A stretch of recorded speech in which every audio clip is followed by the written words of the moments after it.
One day, a fusion like this will launch in Raid Shadow Legends, whether it's Fragment or old-fashioned fusion. Bricks 5D will take a look at the champions, look at the activities and how he's going to go about it, and decide not to go for that fusion. Unfortunately, that day has not come yet. That day is not today.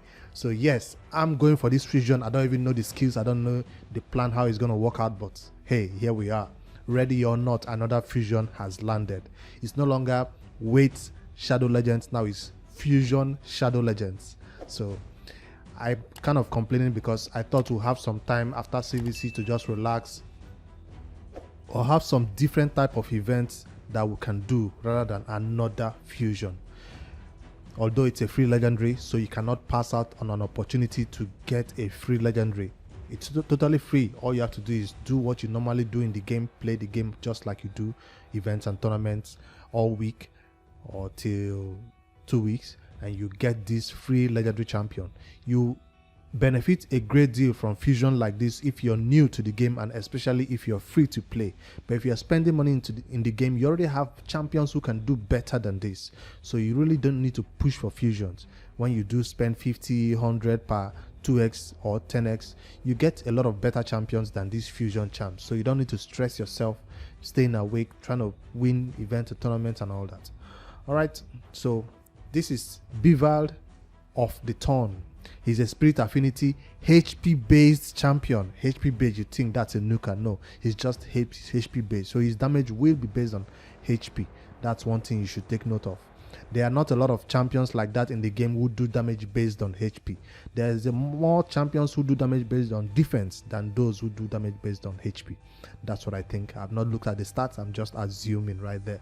All right, so how do I want to go about getting this champion? Yes, the calendar has been shown right there. It starts today. Dragon just opened up. It coincided with the dungeon divers, so Playrium did the right thing this time. They didn't like shift the dungeon divers to the next day. Usually that's what they do. They turn on Dragon and they shift the dungeon diver to the next day, making you spend all your resources on Dragon without knowing that dungeon divers has not started. So they were kind enough to start it with the two together. The next event that is going to be the biggest one is Champion Chase. That is coming up on Friday. Why is it the biggest? Because it coincides with the 2x Sacred event. Friday, that is tomorrow. I will be pulling all my shards. I currently do have about 15 Sacred shards saved up right there for this main account, and for the Noob to Pro we have only 3 Sacred shards sitting right there also. So expect that shard pull video to go on. Champion Chase events normally do not require you to pull your shards. They require you to get champions any way possible, whether you want to fuse them from getting fusions, you want to do Relic Keeper fusions, you want to get Broadmoor, or you're saving Rising fusions. Those are the best way to get Champion Chase points. You really don't need to pull your shard, especially when you know there's another event, Summon Rush, that will require you compulsory for you to pull your shards. So take note of that. If you pull all your shards for Champion Chase, you might not have enough to pull for Summon Rush. I currently do have 15 Sacred shards here, which will take me, and that's enough points for the Champion Chase. If we look at the calendar, it would require you to pull about 7 to 8 Sacred shards. I'm just guessing based on previous experience. It doesn't really require you to pull entire 15 Sacred shards. So 7 to 8, whether you get epic, I think that will give you enough points required to get the maximum fragments for the Champion Chase. But correct me if I'm wrong. And I do have Void and Ancient shards, which I'll maybe will pull for the Summon Rush, which is coming up. And by the time the Summon Rush comes up, remember it's an entire week duration before the Summon Rush, right? That will give us enough time to save up more shards from Clan Boss to get more Sacred shards, maybe 2, maybe 3 more that we need. So there are some players who have tons of mystery shards because champion training just ended, that required us to farm the campaign a lot. So you might have a lot of mystery shards. I spent a lot of my mystery shards during the champion training to make sure I secured the 2nd position, and I did win a Sacred legendary skill tome. So I wasn't going for the cold art skin or anything. So that's my plan in terms of shards. I have enough to do both the champion chase, and the summon rush. But if you do not have enough, make sure you maybe pull some for sacred 2x and save the rest for summon rush, because the summon rush you don't have any way than to beat it. Remember, you can always buy shards from the market throughout the entire period of the champion chase. It will last for 2 days, I think. So head over here and buy those 1 star, 2 star. Any purchase here is 1 point in the tournament. So remember, if you do wait and refresh or you check when it refreshes, you have an opportunity to buy a lot of 1 star and 2 stars. I know it's silver that is going, but at least you're getting points. That's what I used to do when I was really short on shards. So let's head back to the fusion plan and let me discuss my plan with you, how I intend to go about this. So now that you know what's coming up in terms of champion chase, Classic Arena is what I am interested in. I'm talking about the tournaments now. I'm not even looking at the events yet. Classic Arena is the one I'm interested in, is because it will give me an opportunity to win 1 extra 5 fragments, not 1, 5 extra fragments from this event and tournament. So why am I always going for this this Classic Arena? If you've been watching my past fusion plans, you understand that the tournament will give you 50 points or 50 fragments. The events will give you 65 fragments. Now, I like to skip this one right here, Summon Rush. So if everything is giving me 65 fragments, but I want to skip Summon Rush entirely, that means I'll end up with 95 fragments. Why am I skipping Summon Rush? I'm skipping it because it always coincides with a 10x event. It never coincides with a 2x event. And if you're free to play, you know that the best time for you to pull your shards is during a 2x, not during a 10x, when the odds of getting a legendary or epic is the same. So I always skip the Summon Rush and I end up with 95 fragments. So that's what you should know. If you do skip the Summon Rush, you will end up with 95 fragments. I'm letting you know ahead of time. So what I intend to do is to get extra 5 fragments by winning either Classic Arena Takedown 1 or Classic Arena Takedown 2. That has always been my fusion plan. It's not going to change except Playroom changes something. But so far, it seems like their way of operating is still the same. And we'll keep following up the same way. So I'm glad that the Summon Rush is also notorious for putting the first shard that you need, that 5 shards, it's notorious for putting it very far away, where it is out of reach. 1 sacred shard cannot get it, 2 cannot get it. Maybe you need 4 sacred shards to get that 5 fragments. I don't know. But I guess by then people will be pulling their ancient shards and their void shards just to get that 5 fragments. I like to keep my ancients and voids for when there's a 2x. That's why I'm totally skipping out on the Summon Rush, and I'm going to be winning Classic Arena 1 and Classic Arena 2. Now, the last time in the previous the previous fragment fusion, I decided to win 1 tournament, right, which is the Classic Arena, and I won it.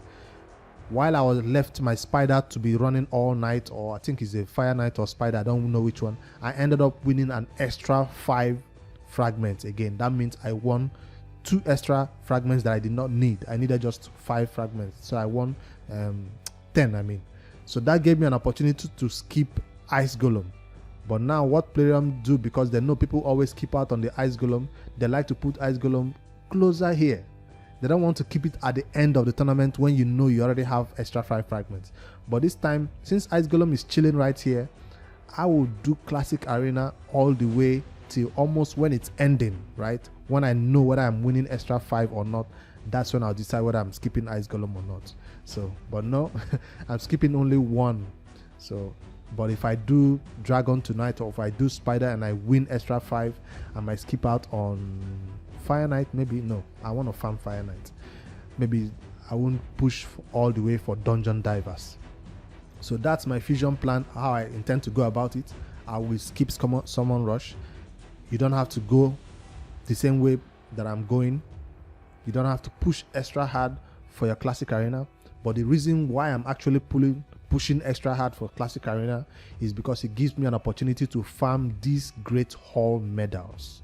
So this is my main motivation for pushing really hard for Classic Arena, because on a normal day, all I do on Classic Arena is I just head over there, I spend my keys, the free keys that is given to you daily, You get the 5 extra one, you get the 10 extra one, you spend it, and I'm out.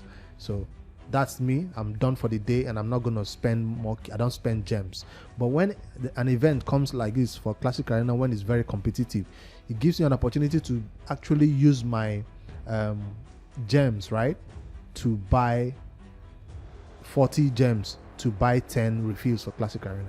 So this gives me an opportunity to really farm up these Great Hall medals a lot. So I end up with about 3,000, and that's why the Great Hall is looking so shiny. It's not because I'm using a totally free to play Classic Arena tokens. No, it's because I'm using gems. That's why the progression is so shiny, I guess. So this goes a long way to help me in my Doom Tower progression that I'm currently trying to push.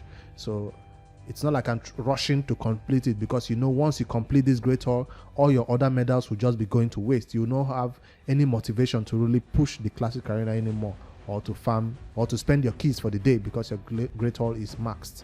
So, but I'm pushing it because I'm using it as a way to boost up my stats for my champions in the Doom Tower that I'm currently focused on, not yet on Hydra.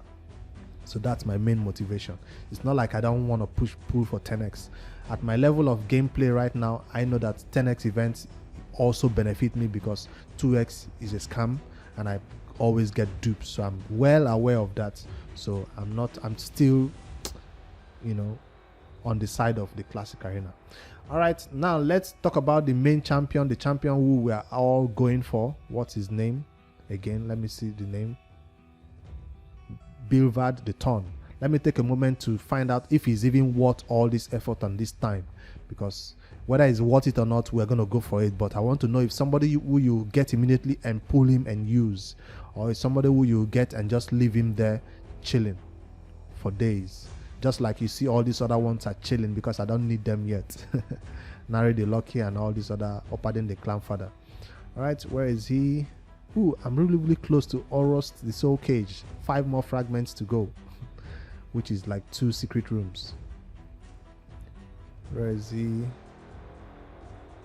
It's always Bivald the Thorn. Yes.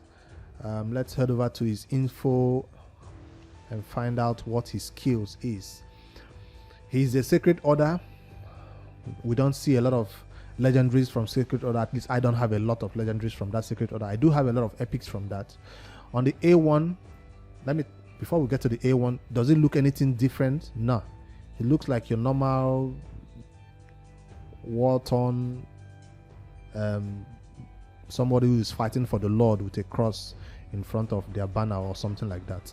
Normal warrior of the church, I guess. That's what you call him. Nothing like Saint Nick though. On the A1, he attacks one enemy. That's most A1s, not an AOE.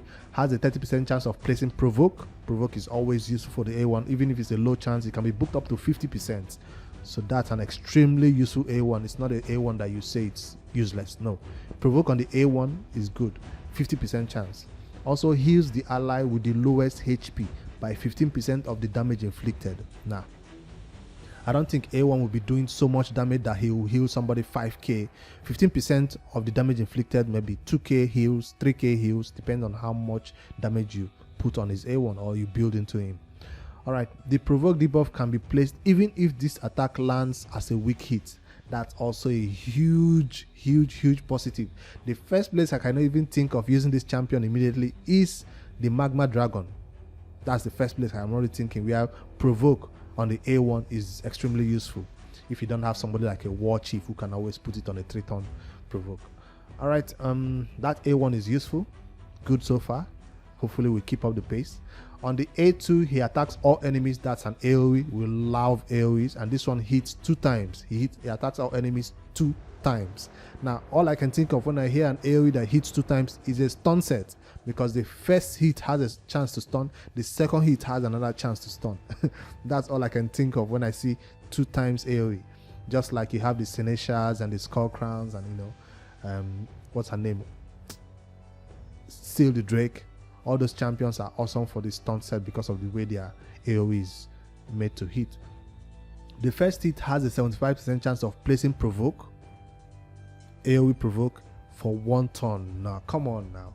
Come on, why are you gonna do a champion like this and give him 1-turn provoke? It's still useful though, because we know champions like Vizix who do have an AOE for 1 turn, and because of it's on a 3-turn cooldown when booked though, those AOE, those provoke comes back around so fast. But we prefer champions who have a 2-turn provoke like Molly Tankard. That's the truth. 2-turn provoke will always be better than 1-turn provoke. But hey, if you do not have a 2-turn provoke, you will always use this one in battle. Sometimes you even want to use 2 of them. Somebody has 1-turn provoke like Vizix, this one has 1-turn, or your what's his name now, Drexter also has a 1-turn provoke. So you interchange them. When you go, you provoke. When the provoke falls off, then I go, I provoke again. So the enemies always take control. So it's not entirely useless. That's what I'm saying. The second hit though has a 75% chance of placing Leech debuff for 2 turns. AOE Leech, I can think of the Hydra.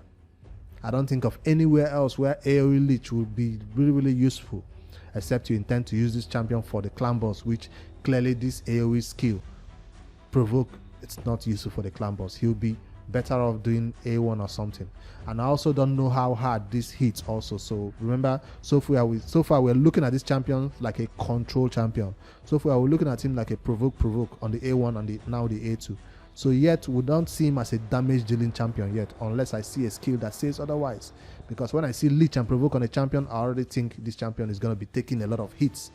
So if it's going to provoke and then they're going to hit him, you cannot begin to build all HP on him without putting in some defense in there. Although champions who are based on HP are known to be extremely tanky, with even 2k5 defense or 3-5 defense. You don't have to go 4k 5k defense on them. All right, let's go on. Leech debuff for 2 turns also places 25% strengthening buff on this champion for 2 turns. So that is awesome. That is always good. I can remember my Osoga, when she puts up that strengthening, the amount of damage you do is reduced on the allies. So is this AOE? He places it on himself. So he doesn't do an AOE strengthening, it's just on himself. That's understandable because he's the one taking the hits from the provoke. The Leech and the provoke debuffs can be placed even if this attack lands as a weak hit. That's the second time we're seeing this happen on the A1, the same time on the A2. So this is his selling point basically. Champions like what's her name now, Molly Tankard, that's what I'm thinking about. They don't have to hit for them to place their provoke, therefore they don't get weak hits, right? They just place the provoke without hitting. He actually hits and still his provoke still lands even if he gets a weak hit. That's a new one. I've not seen that. This is the second time. That was the first time I've actually seen a champion do it like this, I guess. Damage based on HP, of course. So people will be building a lot of HP. I'm talking about 100k, putting in a shield set just so this skill can hit hard. Because an HP champion, you want to pump them up with HP and a lot of crit rate and crit damage, I guess. If you do put crit damage on them, you lose out on some HP. So people just decide to go full HP on them. Alright, attacks all enemies on the A3. That's another AOE. Again, stun set. But nah, stun sets usually don't have a lot of HP. Damage increases by 5% for each debuff on each enemy. Damage increases by 5%. So now they want this A3 to do some damage. That's what I'm thinking. This A3 should do some damage. Also heals all allies by 20% of the damage inflicted. So if he's high HP champion who does damage based on HP, this skill will heal the allies a lot. 20% of the damage inflicted. So if he does 40k, too much, 30k. 20% of 30k is what? Somebody do the maths. That's not a lot of heal. It doesn't even equate to 5k or 10k heals, but it's still something, I guess.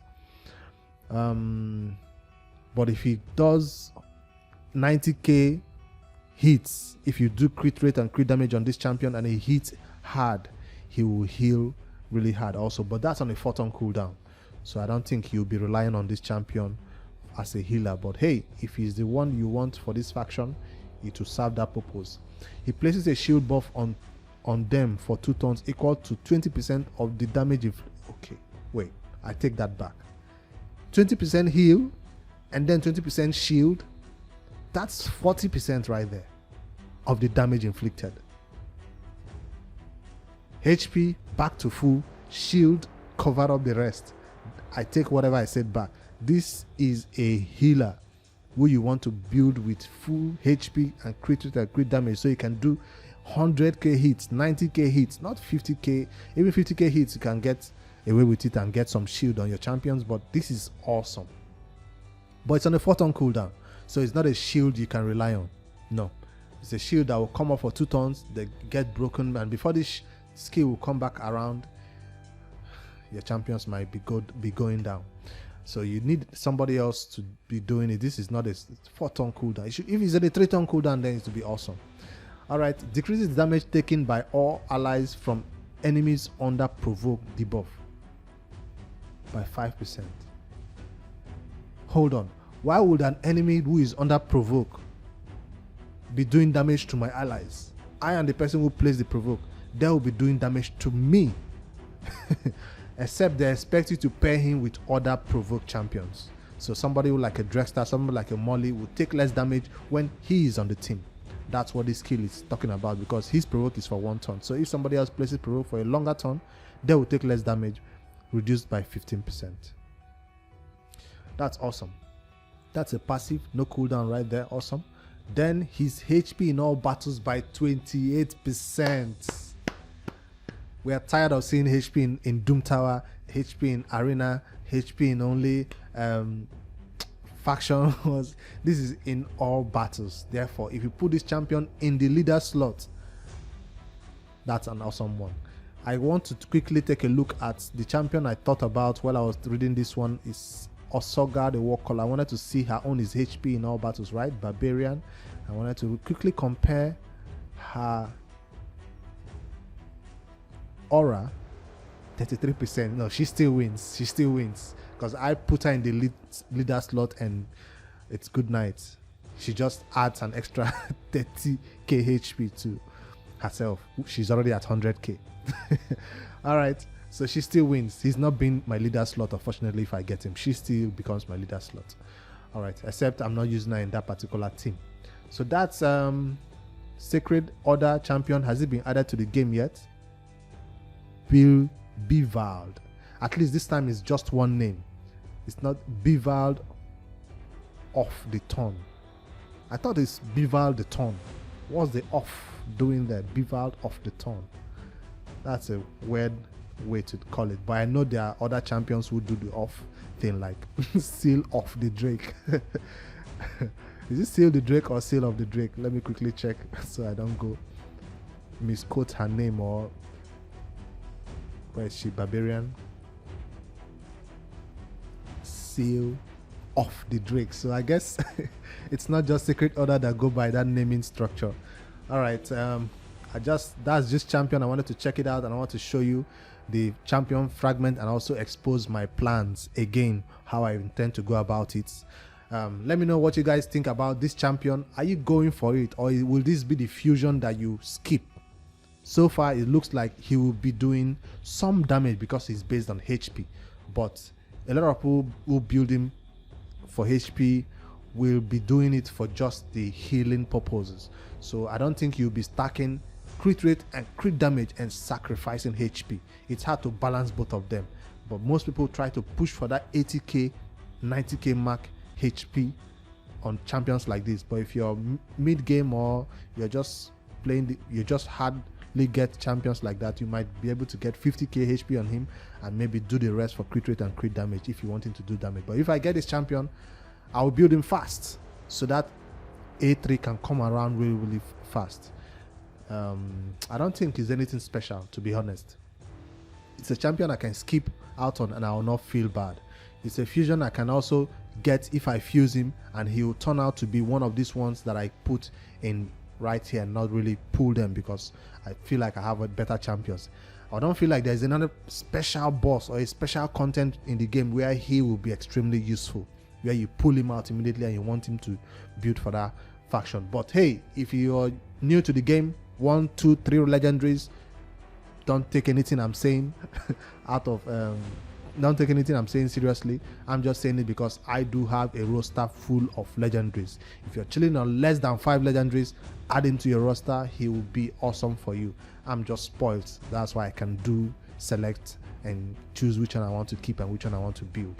All right, that's my fusion plan. Remember, if you're going for this fusion, take note of the summon rush. Don't go all out for champion chase and then have no shots to pull for summon rush, and then you end up with 5 less fragments. If you're going to be doing that, make sure you get extra 5 fragments from classic arena. That's the easiest one to get. And also ice golem, a lot of people do not push for that extra 5 fragments. Remember, if you don't win the first place, you also can win second place and get that extra 5 fragments. All right, that's my fusion plan for Bivald off the Thorn. Let me know what you guys think about this champion in the comments below. I have no access to the test server to do any damage tests for you guys, but I'm sure you've seen the video of what other content creators have said about his damage and his multipliers, which I'm not that interested in. I just want to know how I'm going to go about getting him, where I'm going to use him, and how he's going to sit comfortably in my 100% fragment list or in my vault until I find a content for him one day in the future. Alright, I'm done rambling about this champion. I'll see you guys in the next Raid Shadow Legends video. Before you click out though, I appreciate if you hit that like button and also subscribe to my YouTube channel. It's the first time you're seeing this face, or if you've been watching my YouTube videos and you've not had the opportunity to click that red button right there. I'll be posting update videos about my progression, whether I'm able to win that extra 5 fragments in the classic takedown. So make sure you subscribe so you'll be keeping up with my progress on this fusion champion. You guys have a good night. See you in the next one.